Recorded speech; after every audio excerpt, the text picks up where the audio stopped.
Welcome to Jhoira's Junkyard. As far as opening hand goes, yeah, I love it a lot, but we have no land, so let's go and mulligan. Artificer's Assistant is always really good.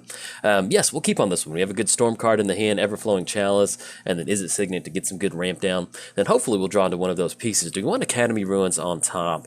Yeah, let's go and put that on top. That's a good utility land to have. Let's go and lead off with Bloodstained Mire. Let's go and get that down, and then I'll see if our opponent wants to scry it. And there they go. Let's go and get down Bloodstained Mire, and then, yeah, we'll just go and crack real quick. We'll grab a, grab Steam Vents. Have that come into play tap. Not going to pay 2 life, and then we'll go and pass it turn to our opponent. We're playing Jhoira, Weatherlight Captain. She can be able to turn some artifacts into goblins. Hopefully so. Whenever you cast a historic spell, which is an artifact or a legendary or a saga, draw a card. Opponent's going to lead off with Druid. Mana Confluence. Let's go and get down Island. Let's go and go for Is It Signet. That's going to be 1-2. And that allows us to churn out a turn 4 Jhoira, which I do like. Then anything else, we're going to go and pass turn to our opponent. Play against the Mimeoplasm, the official 1960s horror monster. Whenever it enters the battlefield, they get to exile 2 creature cards from graveyards, which does include our graveyard. And then Mimeoplasm is going to enter the battlefield as a copy of one of those creatures, and then it's going to get +1/+1 counters equal to the power of the other creature. Let's go get down Desolate Lighthouse. That way we're not taking any damage. Let's go and tap out for Jhoira. Let's actually do the filter mana first, so I can remember. It's always a pain in the butt if you try to cast a spell with it. Let's go and tap out for Jhoira. Now we could end up going for Everflowing Chalice. So if we end up going for Windfall next turn, we'll actually be able to get that down from 1 to add a little bit of extra mana to our mana pool. Yeah, let's just go and pass the turn. When we're playing this Jhoira deck, we have a couple different ways to kind of start filtering through our library. Something like Artificer's Assistant, which allows us to get that scribe whenever we cast an artifact. That's going to allow us to kind of start setting up our draws so we get a lot of artifacts on the battlefield. But we did cover both commanders' free time. We talk about what we want. That's pretty much going to be what we're doing with Jhoira. We have a lot of artifacts that cost 0 in this deck. And we're looking to just start chaining together a bunch of spells, either win with something like Aetherflux Reservoir, or get a ton of tokens on the battlefield with something like Empty the Warrens. Let's go and get down Flooded Strand, and we'll be able to grab Volcanic Island off of this one. Let's go and grab Volcanic Island, and then you know what? Let's go ahead and do this. Let's go ahead and go for yeah, I think I like doing that. Let's go and tap out on Islands, tap out on Is It Signet. Let's go for Everflowing Chalice with Kicker on 1. That'll allow us to draw into a card off this one, and then we'll also be able to go for Windfall too. Now, we won't be able to get any sort of Empty the Warren style package going. We might be able to generate that much mana, but we're going to wait until next turn. We're looking at 1, 2, 3, 4, get the land drop down. You know what, let's do this. Let's just go and pass the turn, because we're going to end up with a pretty good chunk of mana next turn. So we get down Mana Confluence. It's going to be 1, 2, 3, 4, 5, 6, 7. That actually put us online for Windfall and going for Empty the Warrens. So I think I kind of like going for this one. This deck can be pretty explosive sometimes. So, you know, unfortunately with a deck like Mimeoplasm, they get off to a pretty good start too. But we need to get as many threats onto the battlefield as possible. So if we're going something like Empty the Warrens, I will definitely end up going for that one. All right, opponents can get down Carroted, and then we're going to go and pass the turn to them. But yeah, so basically next turn we get down Elixir of Mortality. That's going to allow us to kind of start filtering through our library. The way I mentioned it earlier, I said we could go for Windfall and then follow it up with Empty the Warrens. That actually would not work out because that's going to go into the graveyard. So we'll miss out on Empty the Warrens. So let's see if we just can't kind of chain some stuff together. And our opponent's going to go for a Bribery. Yeah, let's see what they search. There's not a lot of good stuff in here, so we'll see what they end up coming up with. Okay, and our opponent does end up searching up a Phyrexian Metamorph off that Bribery. Yeah, we have a lot of it's always fun, you know. There are some decks to where if you get a Bribery played against you, it's not that good. But in this Jhoira deck, it is definitely it's definitely slim pickings when they go for something like that one. And our opponent will actually end up getting down an extra mana door, so that will put them online for getting close to Mimeoplasm. But thankfully, there's no cards in the graveyard, so hopefully we can kind of stabilize from that. Ooh, there we go, drawn to Herbal. Okay, let's go ahead and start chaining some stuff together. Let's go and go for Herbal, get that card draw going. Okay, drawn to City of Brass. Let's go ahead and go for Elixir of Immortality. It's going to be tapping up for 1 off of Everflowing Chalice. We'll draw into an additional card off this one. Drawn to Misty. Okay, let's go ahead and get Misty down. We're going to be able to search that up and at least not have a painful mana base off that one. So we're looking at Storm Count 2 at this point right now. What we can do is we can actually just go ahead and Windfall to hopefully get a fresh grip. That's going to put us off Empty the Warrens. Yeah, let's go ahead and go for that one. I'm okay with going for that. They do have 4 cards in the hand, so that does put us in a spot where they might be able to get a Mimeoplasm target off this. Yeah, let's see how explosive of an opening hand we can get. Yeah, let's go and go for that. Is It Signet? Tap out for blue. Let's go for Windfall. All right, let's go and go for Thought Vessel. And actually, if we end up getting down Riddlesmith, that's going to allow us to start filtering out next turn. So let's go and do that. And we did also draw into a paradoxical outcome too, which is really good. Okay, let's go and pass turn to our opponent. Now, excuse me, unfortunately, after going for that windfall, opponent had a ton of really good cards in the hand. There's Clever Impersonator entering the battlefield as an exile. They can also go for Primetime out of the graveyard with Mimeoplasm too. So we'll see how they want to sequence this turn, because they are looking at 1, 2, 3, 4, 5, 6. They have 6 total mana. Now, at the end of the day, if the worst thing that they end up going for is something like Primetime or Sylvan, with them only have 3 lands, I would assume that they would probably target Primetime to get the extra lands onto the battlefield. But as far as next turn goes, we can also go for this paradoxical outcome, and that'll allow us to kind of bring back Everflowing Chalice, Herbal, and then Elixir of Mortality to really kind of take advantage of Riddlesmith. Whenever we cast an artifact, we can draw a card and discard a card. So hopefully it'll allow us to kind of filter through our deck off of that. Okay, and our opponent will end up going for Mimeoplasm. Let's see what they end up targeting off this one. Alright, they're going to go for Primetime and go for the, what was the other one they exiled? Baleful Strix to get that additional +1 counter on there. Okay, so that does give us a clock. Thankfully, Mimeoplasm does not have haste. They'll be able to search a library for 2 lands, and we'll see what they get down. It's going to be Temple of Mystery and then also Command Tower. Alright, an opponent will also cast Satyr Wayfinder, allowing them to look at the top 4 cards of the library and go from there. But yeah, hopefully with Paradoxical Outcome, drawing these permanents back to our hand, we'll be able to at least rip into, we're looking at about, if we tap the mana, at least 4 card draw off of that one. Drawn to Cascade Bluffs, okay. Let's go and do this. Let's go ahead and get down Cascade Bluffs, and let's go ahead and add our mana to our mana pool. Let's go and tap out on blue. Is it Signet? Add 1 colorless mana to Everflowing Chalice, and then anything else as far as before we bring them back to the hand. Now let's go and go for that one. So tap out on Desolate Lighthouse, and let's go and go for Paradoxical Outcome. Let's go and target Is it Signet, Everflowing Chalice, Herbal, and then Elixir of Mortality. Click OK on this one.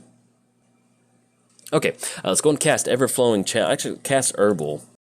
Get the Riddlesmith trigger, and then also the Jhoira trigger. Let's go and get rid of Thran Dynamo. Our opponent, they said nice in the chat on this one. We actually hit Mox Amber off this one, which is really good too. Let's go and cast Everflowing Chalice for 0. We'll go get rid of Wooded Foothills. And what I may end up doing is I may end up speeding this one up until we get to some sort of win condition. Okay, so we've got a pretty good storm count going. We're looking at about 6. Let's see if we can't get an Ignite Memories win. Let's go and go for that one. Let's tap out on red. Hopefully, with enough cards in the hand, we're not going to discard it off this one. Let's get it popped up. But where's Ignite Memories? All right, let's go and grab that one. Let's go ahead and cast. Oh, there we go. In Academy Ruins out of there. Let's go and add red to our mana pool. Let's go and tap it on this one. So that will be about storm count 8. So we'll see if this is going to be good. Let's see what else they kind of have in their hand. So, all right, 7 spells. Let's see if this is going to be good. We're going to use same targets on this one. I love going for this storm card. It's so much, it's always fun getting goblins down, but you can go for an Ignite Memories win. Oh, it feels so good. All right, let's get the reveal zone popped up. All right, Bayou. Oh no, Oracle. Okay, it's gonna knock down to 25. Thorn Falls, Temporal Mastery 18, Oracle, and then Thorn. Okay, anything else that we can go for? No, we're gonna go and pass turn to our opponent. So we'll have to get rid of some stuff next turn. We did knock our opponent's life total down. We do have a few other storm cards in here that we can go for. Let's go and discard as far as right now. Let's go and get rid of Muddle the Mixture, and then we'll go and that'll put us down to hand size. Let's see if our opponent wants to do this turn. They can swing in with Primetime this turn to get a few more lands off the battlefield. We pretty much got to see exactly what they do have in their hands. So let's go and cross off Bayou. Let's go and cross off the Thornwood Falls. It'd been so nice if we would hit Temporal Mastery like a bunch of times off of that one, but unfortunately, we did miss out on that. It's going to be 1, 2, 3, 4, 5 reveal off of that. So let's see what they get done this turn. Okay, opponent's going to hard cast Temporal Mastery to take an extra turn after this one. That's fine. Now, that will put them in swinging in for 7 if they want to. It's going to knock us down to 19. I mean, a few little incremental damage with Coiling and the Satyr Wayfinder. But hopefully we'll see if we can't bounce back from this one, get that crossed off.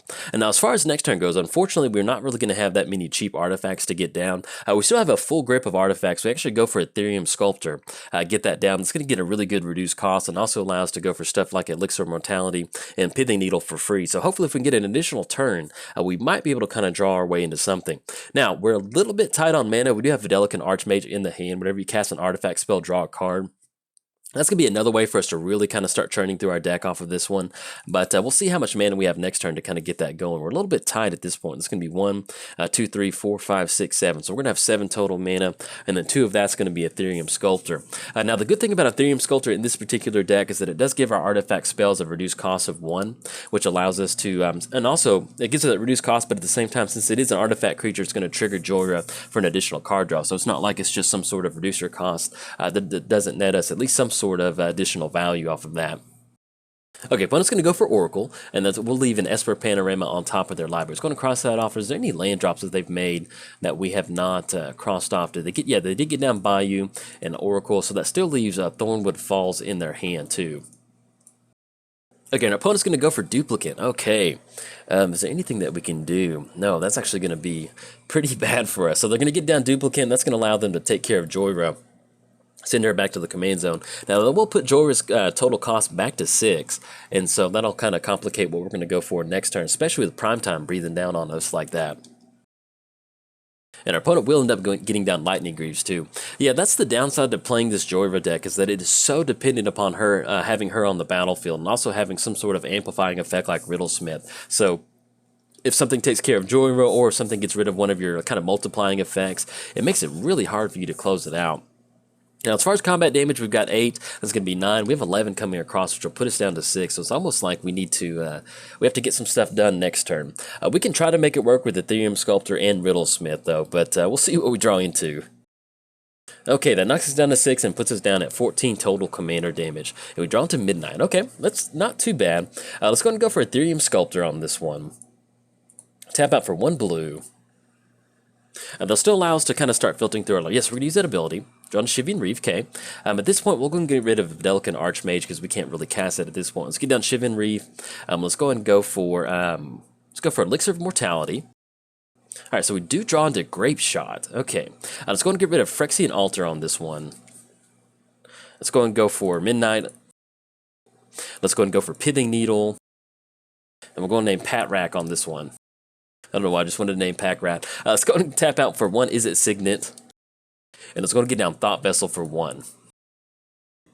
Now, we did run into Merchant Scroll off this one.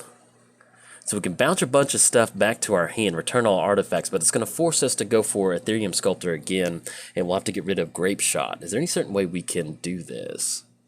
Yeah, let's do this. Let's get rid of Grape Shot. And we have Merchant Scroll. Let's go and tap out for Merchant Scroll. Let's go for Retract. That's going to return all artifacts back to our hand. Let's go and cast, let's get down Everflowing Chalice. And what I'm going to do on this one, I'm just going to go ahead and speed this one up. Okay, so the Retract's not going to get it done. I was hoping there's some sort of way maybe we can kind of draw out of this one. But long story short, we're not going to have enough mana, so we're going to go and scoop it up on this one. Shout out to our opponent for sitting this one out, though. But unfortunately, you can see where if we don't have Jhoira on the battlefield, it really kind of complicates us going through there. You know, we get down Jhoira, we get down Riddlesmith. That's going to allow us to kind of start filtering through our library. But you can see when we only have Riddlesmith, that makes it really hard for us to really kind of get any sort of card advantage.